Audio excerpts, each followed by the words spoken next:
아주 유명한 말씀입니다. 마태복음 28장 18절에서 20절 말씀으로 지상명령, 원래 이 말씀은 The Great Commandment, 위대한 명령입니다. 놀라운 것이요, 오늘 제가 주보를 보는데 교육부 주보를 봤습니다. 교육부 주보 말씀을 보는데 오늘 교육부 주보도 말씀이 뭔지 아세요? 동일합니다. 마태복음 28장 18절에서 20절입니다. 우리 이번 주에는 이 말씀을 해서 교육부도 이 말씀 주다 찬양합니다. 명령입니다. 이 지상 명령을 통해서 정말 이 명령을 감당할 수 있는 주님의 제자가 되기를 다시 한번 축복합니다. 자, The Great Commandment, 지상 명령, 마태복음의 마지막 말씀입니다. 우리 한 말씀으로 합독합니다. 한 목소리로 시작. 예수께서 나와 말씀하여 이르시되 하늘과 땅의 모든 권세를 내게 주셨으니 그러므로 너희는 가서 모든 민족을 제자로 삼아 아버지와 아들과 성령의 이름으로 세례를 베풀고 내가 너희에게 분부한 모든 것을 가르쳐 지키게 하라. 볼지어다 내가 세상 끝날까지 너희와 항상 함께 있으리라 하시니라. 아멘. 예수님께서 이 땅에 오셔서 수많은 말씀들을 선포하시고 천국의 진리를 선포하셨습니다.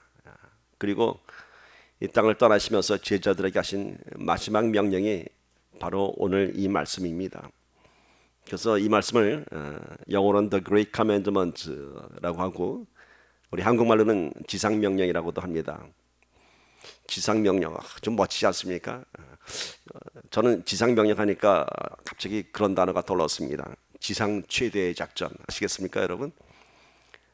제2차 세계대전 때 노르만디 상륙 작전이 지상 최대의 작전이란 제목으로 영화가 됐었죠. 저희 어렸을 때 봤던 기억이 나는데 그 어마어마한 작전을 작전이란 그런 이름을 붙였습니다. 오늘 예수님께서 주신 이 명령이 지상 명령하니까 어떤 분들은 그런 얘기해요. 예수님께서 이 땅을 떠나시면서 주신 마지막 명령이라서 지상 명령인가 보다라고 생각하신 분들도 많이 있고 또 그렇게 얘기해도 큰 무리는 없겠지만은 이 지상 명령의 뜻은 그런 땅 위에서의 마지막 명령이란 뜻이 아닙니다. 왜냐하면은 예수님께서는 그 위대한 커맨드먼트, 거룩한 명령을 지금 이 시간에도 우리 심령 가운데 쏟아붓고 계십니다. 이 땅을 떠나시면서 하신 명령이 마지막 명령이 아니라 지금도 여전히 그 명령을 위해서 우리를 부르시고 계십니다.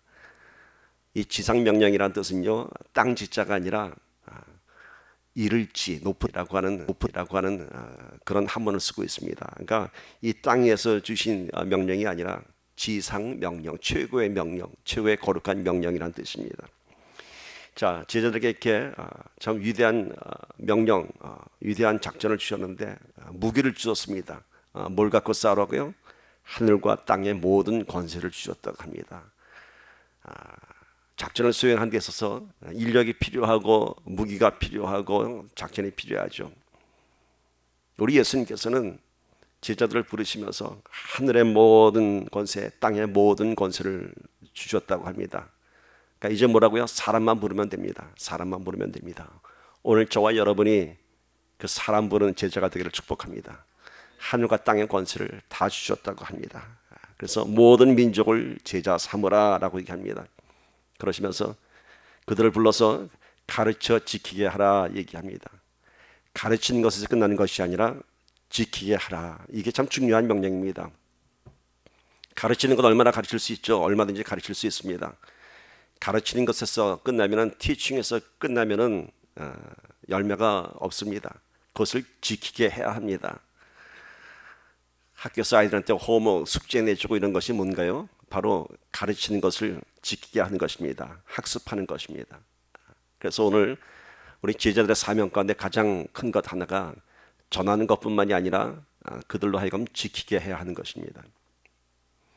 제가 지난번 네팔 갔을 때 마지막 날 저희가 사용했던 그 캠프 장소에 스태프들이 채플에 모여서 저희 예배드리는 모습에 큰 감명을 받고 참 그 우리가 믿는 예수가 무엇인가라는 그런 퀘스천을 가지면서 질문을 해왔습니다. 결국은 그들을 다 불러서 채플에 놓고 우리가 복음을 전했고요. 그들이 영접했습니다. 놀라운 일 아닙니까? 그들이 삼천의 우상을 섬기는 사람들이 예수를 믿겠다고 합니다. 자, 뭔가요? 복음을 가르쳤습니다. 여기서 끝났으면 아마 열매가 없었을 것입니다. 그런데 우리가 무엇을 제시했냐 하면요, 너희가 예수를 믿는다고 한다면은, 영접한다고 한다면은, 이제 오늘 돌아가서 너희들이 집에 모셔놓은 모든 우상 신들 조각들 다 갖다 버리라고 했습니다. 그것을 다 갖다 버리고 내일 이 자리에 나오는 사람은 우리가 세례를 베풀겠다고 했습니다. 그러자 그 방 안에 한 30여 명 가까이 있었는데 슬금슬금 다 빠져나갑니다.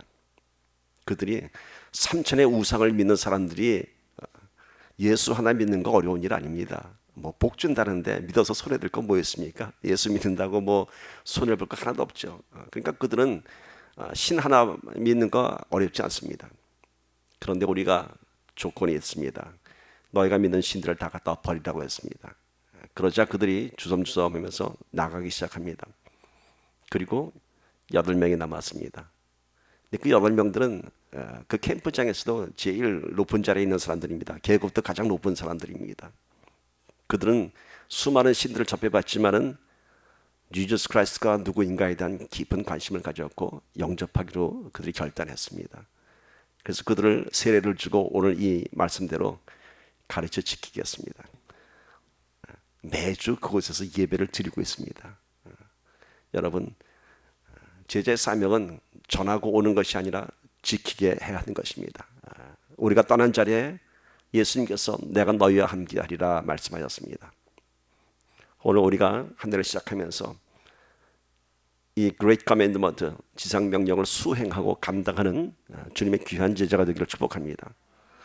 저는 오늘 이 지상명령을 통해서 뭐를 점검해보고자 하냐면은 과연 우리가 이 지상명령을 감당할 만한 제자가 되었는가. 그래서 제자의 삶에 대해서 여러분과 함께 나눠보기를 원합니다. 제자가 무엇인가? 제자의 신분이 무엇인가? 예수님께서는 12명의 제자를 이 땅에 오셔서 부르셨습니다.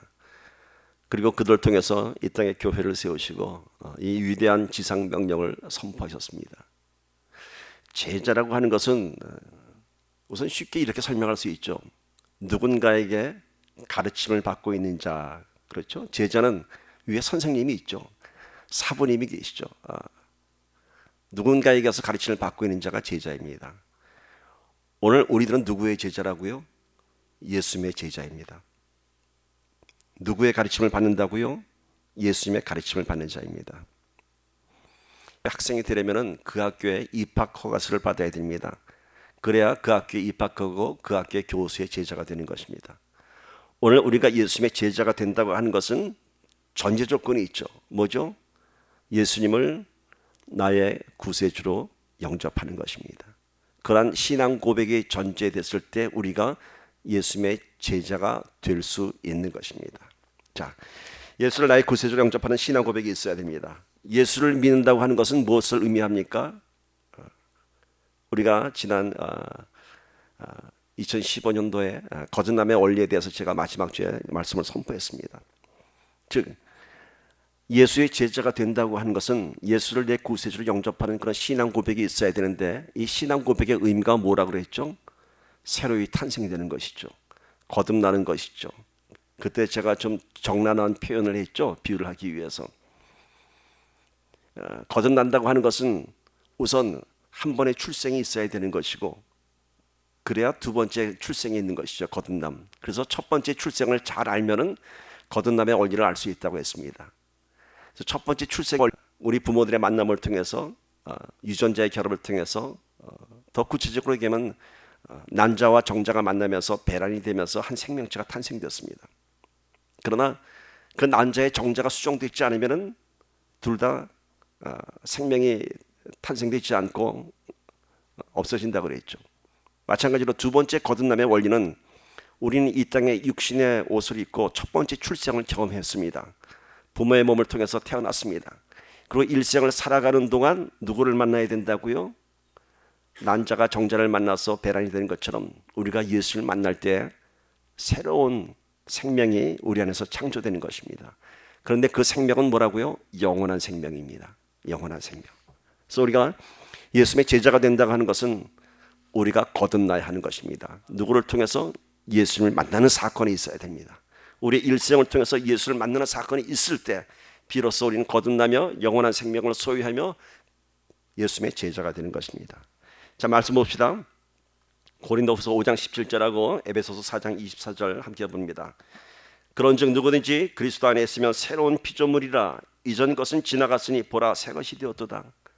이 말씀의 거듭남의 원리를 잘 설명하고 있습니다. 보라, 누구든지 그리스도 안에 있으면은 이제 육신의 옷을 입고 예수 그리스도를 만났으면은 그때는 새로운 피조물이 되었다라고 하는 것입니다. 난자가 정자를 만나면 그때부터 놀라운 세포 번식이 일어납니다. 변화가 시작되죠. 마찬가지죠. 우리가 그리스도를 만나게 되면은 새로운 피조물로 변화가 되기 시작합니다. 거듭나시는 것이죠. 그러면서 이전 것은 지나갔으니 보라 새 것이 되었다. 이제는 우리가 똑같은 육신의 옷을 입은 모습이지만은 우리 안에 속사람이 거듭나며 새로운 창조물이 된 것입니다. 에베소서 4장 24절은 이렇게 전하고 있습니다. 하나님을 따라 의와 진리의 거룩함으로 지으심을 받은 새 사람을 입으라. 거듭남에 대해서 계속 얘기하고 있죠. 뭘로 지으심을 받았다고요? 의와 진리의 거룩함으로. 의와 진리를까 누구를 지칭합니까? 예수님입니다.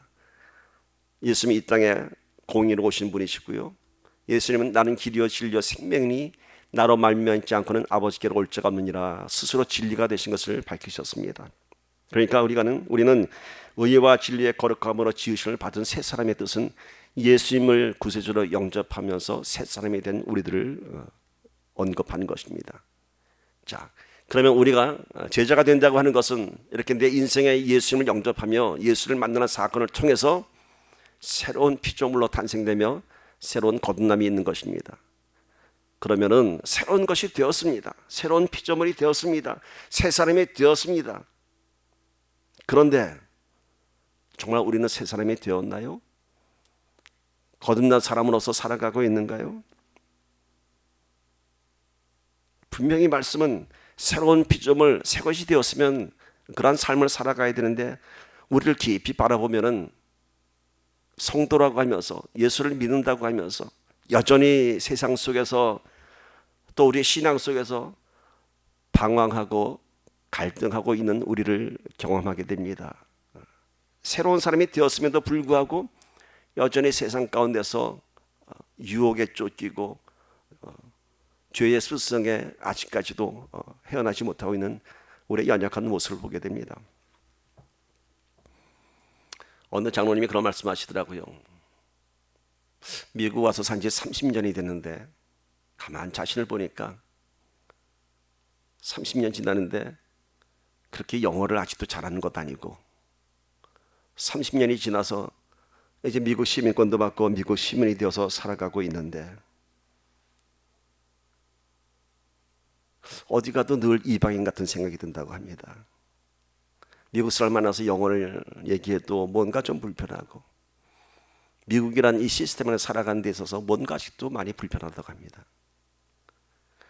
그러다가 한국을 방문했는데 한국 갔더니 더 놀라운 충격이 다가왔다고 합니다. 미국에서 30년 살다가 한국을 갔더니 한국은 예전의 한국이 아니라고 합니다. 30년 전의 한국이 아니고 내가 살던 거기서도 왠지 이방인 같은 그런 자신의 모습을 발견했다고 합니다. 아마 그것이 이민자의 삶을 살고 있는 저와 여러분들의 모습이 아닌가 싶습니다. 미국 시민권을 받고 미국 시민이 되었지만은 여전히 정체성에 혼란스러운 것이 우리들입니다. 분명히 안에는 한국 사람의 피가 흐르고 있는데 사회적 신분은 미국 사람이고 한국에 가면은 30년간 살았던 미국에서의 또 생활 관습과 문화가 또 한국 문화와 충돌하게 되고 참 혼란스러운 것이죠. 이런 이민자의 삶을 통해서 한번 우리의 영적 신분을 한번 비유해 봅시다. 과연 우리는 어떤 것인가? 성도가 되었지만은 예수 믿는 자가 되었지만은 제자가 되었지만은 천국 시민권자가 되었지만은 여전히 우리 안에 세상의 속성이 남아있는 우리들의 모습을 발견하게 됩니다. 그런가 하면은 세상 사람들 속에 한번 섞여 들어가 보면은 거기서 또 왠지 뭔가 불편해요. 거기서 또 왠지 불편해요. 그 사람과 같이 뭐 술자리에 어울릴 수도 있는 것도 아니고 그 사람들의 대화에 마음껏 끼어들어서 대화할 수 있는 형편도 아닙니다.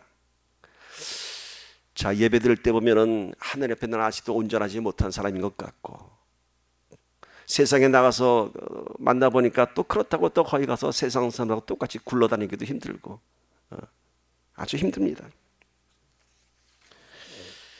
왜 온전한 천국 시민으로 우리가 살아갈 수 없는 것인가? 큰 퀘션이죠. 그 이유는 우리는 지금 성도, 제자, 천국 시민이 되어가고 있는 과정이기 때문인 것입니다.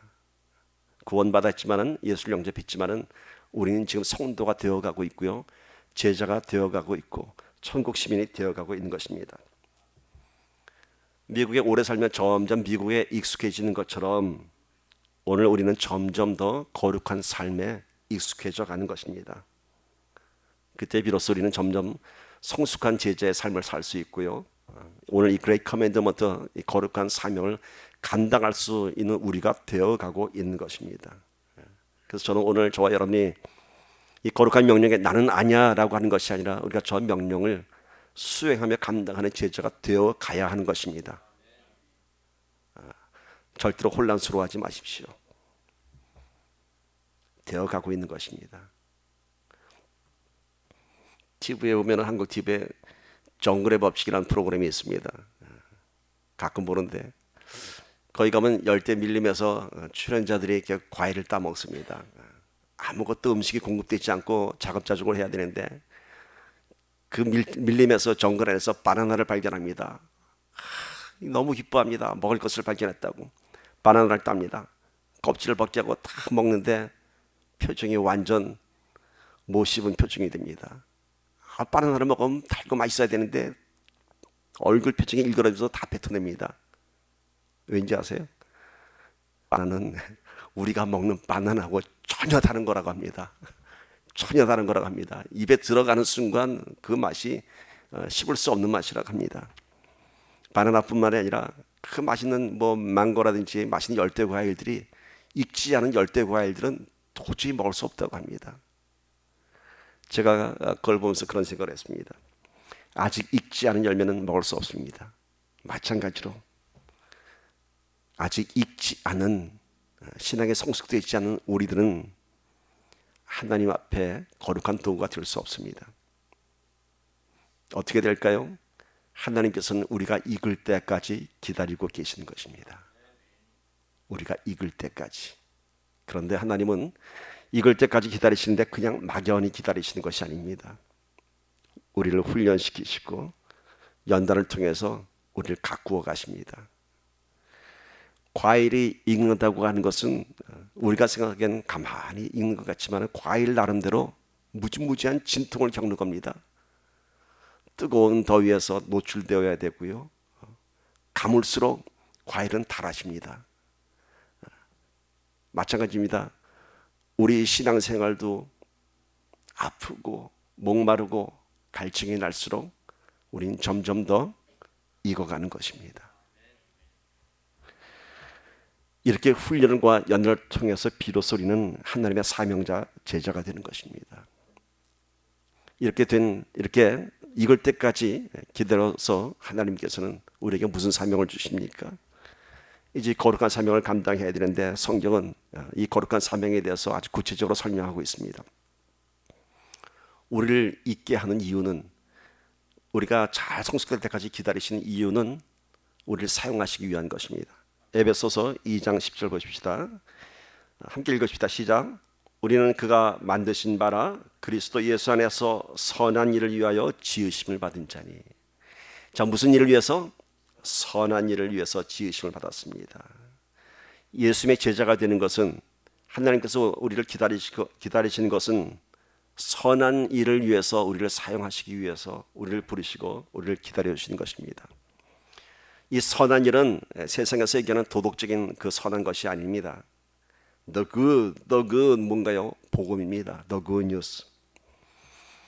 그럼 세상에 그 선한 것이 아닌 하나님의 거룩한 the good, 그것을 우리가 사명을 받으려면 우리가 어떻게 되어야 되죠?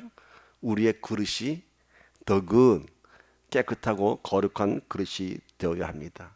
그래서 이 거룩한 그릇이 되기 위해서 우리에게는 훈련과 연단의 과정이 필요한 것입니다.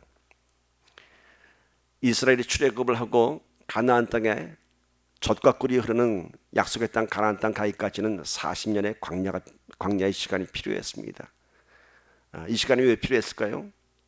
430년간 애굽에서 젖어있던 노예 근성을 버려야 했고요. 그 40년을 통해서 광야에서 하나님의 계명을 받으며 언약의 약속이라는 그런 하나님의 부르심을 받는 시간이 필요했습니다.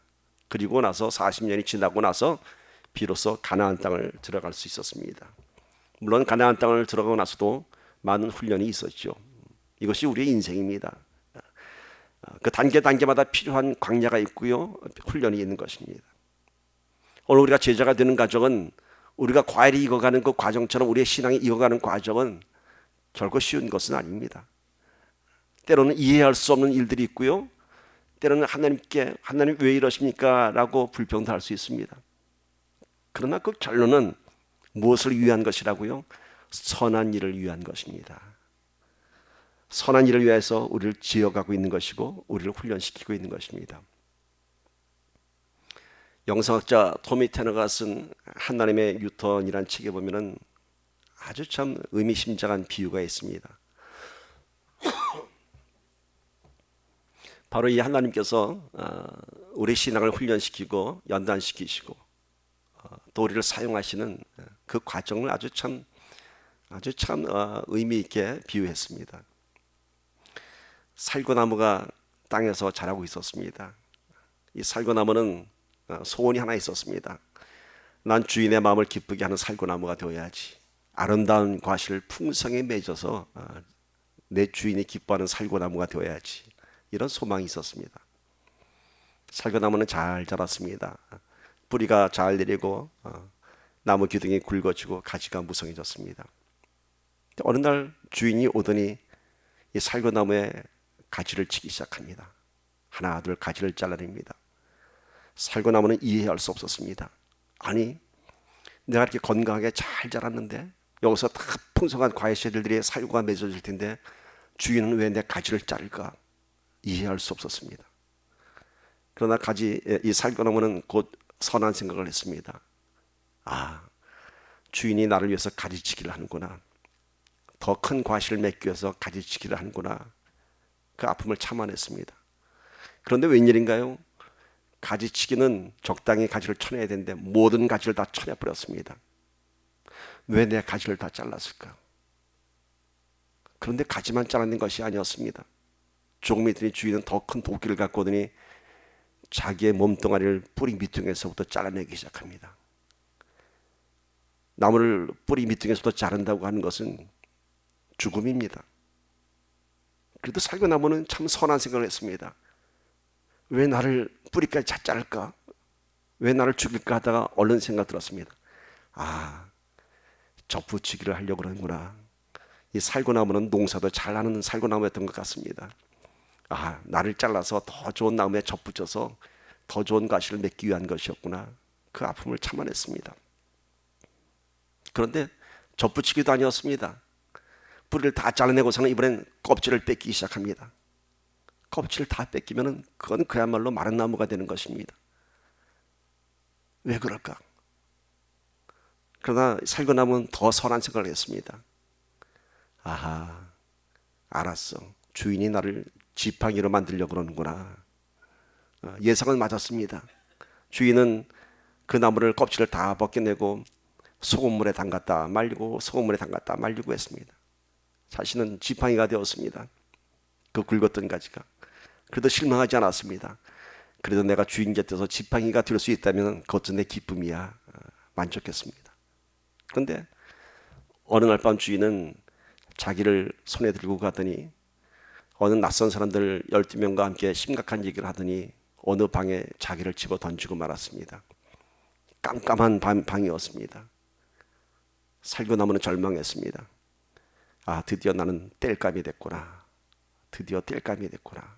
절망했습니다. 왜 나를 땔감으로 떼울까? 내가 잘 자랐는데 그 캄캄한 밤, 그 어두운 밤, 그 추운 밤, 그 깜깜한 방에서 하룻밤이 지나가면서 살구나무에게 이상한 일이 벌어졌습니다. 그 밤 시간을 지나면서 이상하게 자기 마른 몸뚱이에 저 밑에서부터 뿌리에서 수액이 올라온 것 같은 느낌이 들었습니다. 살아나는 것 같은 느낌이 들었습니다. 그러더니 줄기가 나고 잎이 나고 그 밤새 탐스러운 살구가 열렸습니다. 와우, amazing. 이게 뭔지 아세요, 여러분? 아론의 쌍난 지팡이의 비유입니다. 그렇습니다. 살구나무는 자기가 가지치기를 당하고 가지가 잘려져 나가고 뿌리가 잘려져 나가고 껍질을 벗겨지고 소금물에 소금물에 담겼다 할때도 그 이유를 몰랐습니다. 그러나 결국은 언약궤 안에 들어가는 하나님의 영광을 드러내기 위한 그런 고통을 감당해야 했던 것입니다. 사랑하는 여러분, 오늘 내 인생에 가지치기가 있습니까? 아니면 뿌리가 밑둥까지 잘려져 나갔습니까? 껍질을 다 벗겨져서 헐벗은 자가 되었습니까? 끝까지 기다리십시오.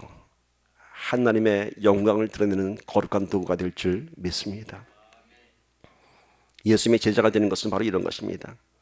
내 삶에 가지치기가 있고 뿌리가 잘려나가고 껍질이 벗겨져 나가고 담금질을 당하고 버림받음까지. 그러나 그것은 우리를 사용하시기 위한 하나님의 훈련이고 그것이 바로 십자가의 죽음을 경험하는 것입니다. 십자가를 건너고 나면은 죽은 살구나무에 살구가 열리는 것처럼 우리 안에 놀라운 제자로서의 사명의 열매가 맺어질 줄 믿습니다. 자, 이렇게 제자가 됐다면은, 이렇게 훈련과 연합을 통해서 제자가 됐다면은 그 제자는 어떤 삶의 모습인가? 과연 그 제자는 어떤 삶의 모습인가? 성경이 전하는 제자의 삶의 모습을 보면서 우리를 한번 비춰봅시다. 과연 나는 그러한 제자가 되었는가? 첫 번째 제자는요, act, 행동하는 자입니다. 제자는 행동하는 자입니다. 10절 봅시다. 한 마음으로 읽읍시다. 시작. 우리로 그 가운데서 행하게 하려 하심이라. 우리를 제자로 부르신 것은 우리로 행하게 하려 하심이라. 제자는 진리를 알고 진리를 행하고 진리를 전하는 자입니다. 이 행함의 원칙은 오늘 말씀에 뭐라 나왔죠? 즉시 행하는 것입니다.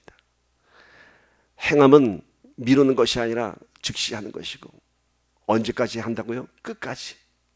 그 끝까지가 언제 끝이냐면 열매를 맺기까지인 것입니다. 자, 오늘 우리 한번 이 세 가지를 한번 외쳐봅시다. 즉시, 끝까지, 열매 맺을 때까지. 아멘. 우리 2016년도에 우리가 제자가 되었음을 고백한다면 제자의 사명을 즉시 행합시다. 이 자리를 채우는 일에 있어서 즉시 행합시다. 제가 이렇게 여러분과 그래도 8년 가까이 이렇게 같이 교회를 섬기면서 전도에 대해서 늘 제가 안타깝게 얘기했지만은 올해처럼 제가 더 뜨겁게 얘기한 적이 없을 것입니다. 그것은 우리 안에 공통적인 마음을 주셨기 때문인 것입니다. 이제는 우리의 그릇을 넓혀 주셨고요, 우리를 제자로 부르셨고 여러분들이 수많은 훈련과 연단을 잘 지켜냈습니다. 그럼 이제는 우리가 행해야 하는 것입니다. 어떻게 해요? 즉시 열매 맺을 때까지 합시다. 아멘. 아멘. 두 번째 제자는 본을 보이는 자입니다. 말씀 봅시다. 빌립보서 3장 17절 한 마음으로 읽읍시다. 시작.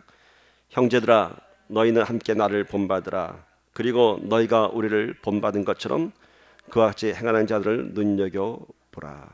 자, 예수님의 제자는 본을 보이는 자입니다.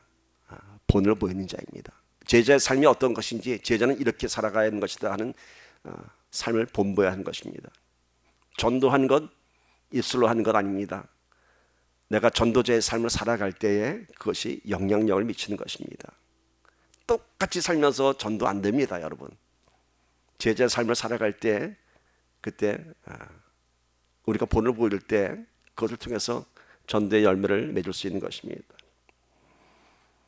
군대 가면은 군대 선임들이 있죠. 이 선임들이 언제 강해지는지 아세요?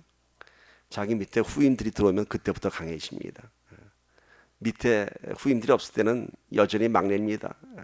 근데 밑에 후임이 들어오면 그때부터 이 선임은 강해지기 시작합니다. 왜? 나는 선배이기 때문에. 왜? 나는 강한 군인의 모습을 보여줘야 하기 때문인 것이죠.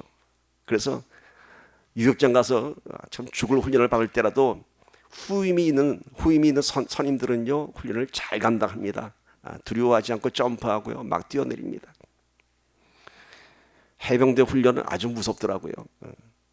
얼마 전 TV에서 보니까 그 해병대 훈련하는 장면이 나오는데요. 제가 그걸 보면서 참 많은 생각을 하게 됐어요. 해병대 그 직업군인 조교죠. 해병 훈병들을 훈련시키는데 옆에 탁 앉혀놓고 앞에는 그 추운 겨울에 그냥 동해 바다가 출렁출렁거립니다. 포항 앞바다. 그런데요, 그 교관이 교육을 한 중에 눈동자만 탁 틀어지면 뭐랄까 하는지 아세요? 입수! 그러는 거예요. 그럼 거기서 찬물로 뛰어들어야 돼요. 옆 사람 고개만 들려도 입수! 그럽니다. 복장하는데 목소리가 작으면 입수! 이럽니다. 제가 그걸 보면서 그 조교가 그렇게 부러웠어요. 뭐가 부른지 아세요, 여러분? 우리 예배 드리는데 딴짓 한 사람 있으면 입수! 한번 그러고 싶다니까요. 고개들 입수! 집중하라는 거죠. 근데 그 추운 겨울에 그 바다에 막 풍덩풍 뛰어들더라고요. 근데 그 조교가 교관이 얼마나 독한지 인정사정 보지 않더라고요. 우리 같으면 한번 들어갔다 나온 애들은 좀 봐줄 것 같은데 나오자마자 또 복장이 약간 다시 입수! 그러는 거예요. 막 두 번, 세 번 뛰어들더라고요. 왜 그럴까요? 강하게 훈련시키기 위한 것이죠. 저는 여러분에게 해병대 교관처럼 하지 못합니다.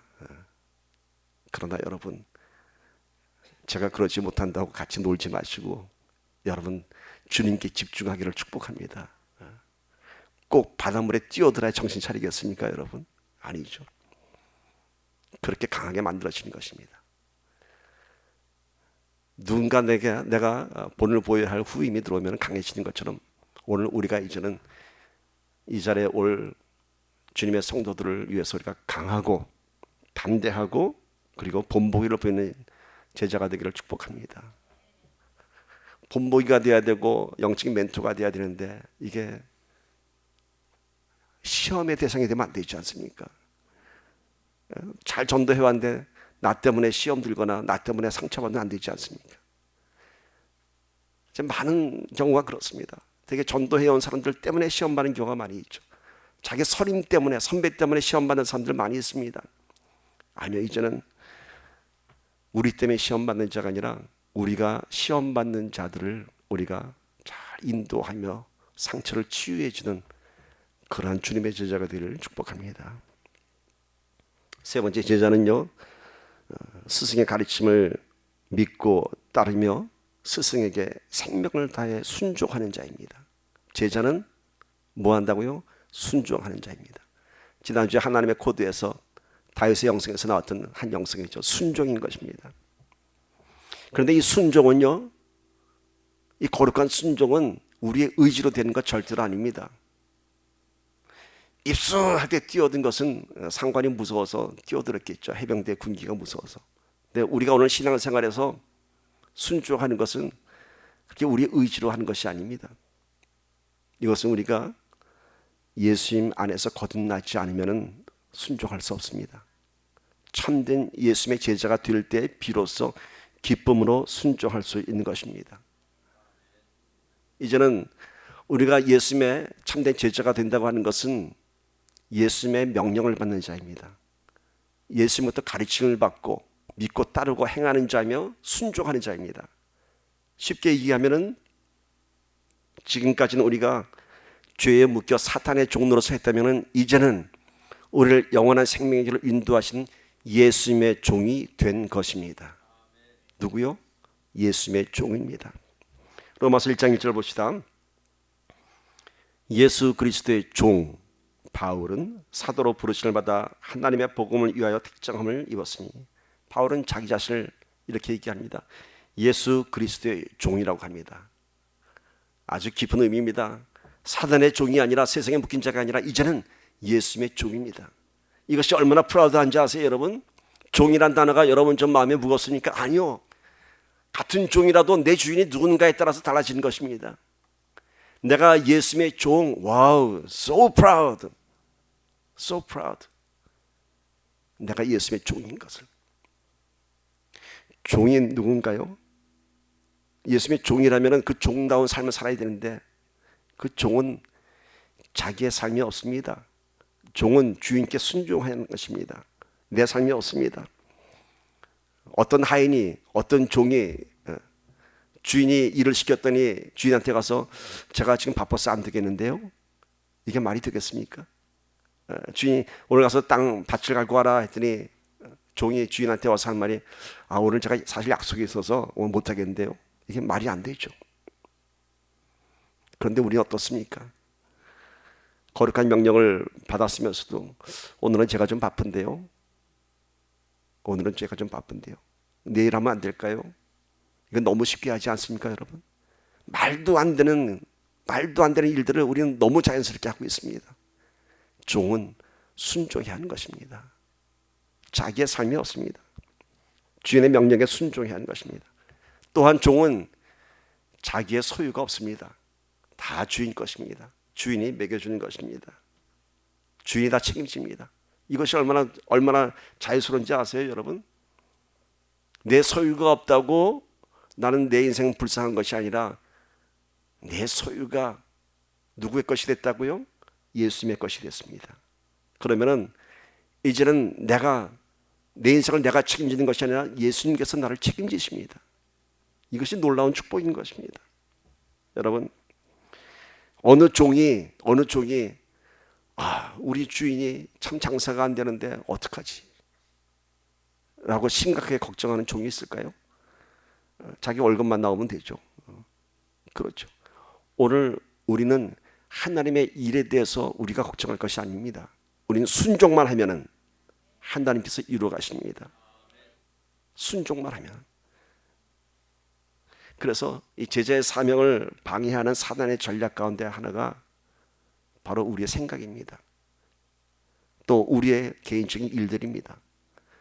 자, 우리가 제자의 삶을 살아가야 되는데 방해적인 요소 두 가지를 한번 알아보고 우리가 제자의 삶을 다시 한번 진단해 보길 바랍니다. 첫 번째는 사명이 아닌 다른 일로 우리를 분주하게 합니다. 우리 살아가면서 많은 일들이 있죠. 물론 많은 일들, 세상적인 일들도 해야 되고 돈도 벌어야 되고 일도 해야 됩니다. 그런데 성경은 그런 일이 우선순위 사건에 있죠.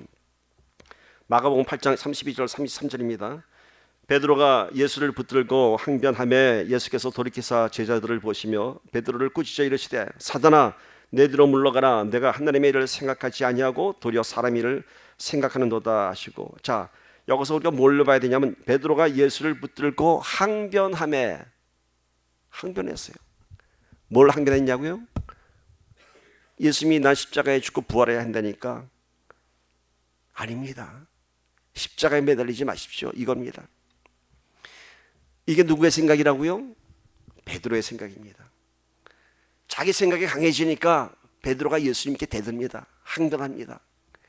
예수님 그거 아닌데요? 라고. 베드로의 그 불같은 성격, 그 생각이 하나님의 일을 가로막은 것입니다. 그러니까 예수님께서 자기의 그 사랑하는 수제자에게 사단아 얘기합니다. 베드로가 사단이 아니라 베드로의 생각을 붙잡고 있는 그 사단에게 명령한 것입니다. 사단아 뒤로 물러가라. 하나님의 일을 생각하지 아니하고 도리어 사람의 일을 생각하는다 얘기합니다. 여러분, 우리는 이렇게 늘 사람의 일, 이 땅의 생각에 우리가 끌려가는 일이 너무 많습니다. 환경에 이끌리고 현실에 제한받는 우리의 생각들. 그러나 그것이 우리에게는 현실적으로 느껴지고 더 논리적이고 더 지성적으로 우리가 생각하게 됩니다. 그렇게 해야 할 것 같습니다. 그러나 말씀은 그렇지 않습니다. 너희가 하나님의 일을 생각하지 않고 사람의 일을 생각하는도다 얘기합니다. 그것이 누구의 생각이라고요? 사단의 생각입니다. 여러분, 영적인 가치관이 오늘 우리의 그런 우선순위에 제일 우선이 되어야 할 줄 믿습니다. 그렇게 되면은 우리의 생각을 우리가 다스릴 수 있고 영적인 분별력을 갖게 되는 것입니다. 하나님의 진리는 땅의 현실에 얽매여 있는 것이 아니라 땅의 현실을 지배하는 것입니다. 베드로가 예수님께 항변했던 것은 왜 십자가에 매달려야 됩니까? 그 이유는 부활을 모르기 때문인 것이죠. 우리가 우리의 생각이 옳다고 하는 것, 우리의 생각이 옳은 판단이라고 생각하는 이유는 하나님의 권능을 믿지 못하기 때문인 것입니다. 그것이 그저 마음속에 그는 성경에 있는 얘기고 내 현실은 달라라는 내 생각이 앞장서기 때문인 것입니다. 정말로 하나님의 권능을 믿는다면은 오늘 우리는 제자의 삶을 살아가는 데 있어서 모든 일에 순종하며 우리의 생각을 주장하지 않을 것입니다. 하나님의 생각을 따르는 자가 될 것입니다.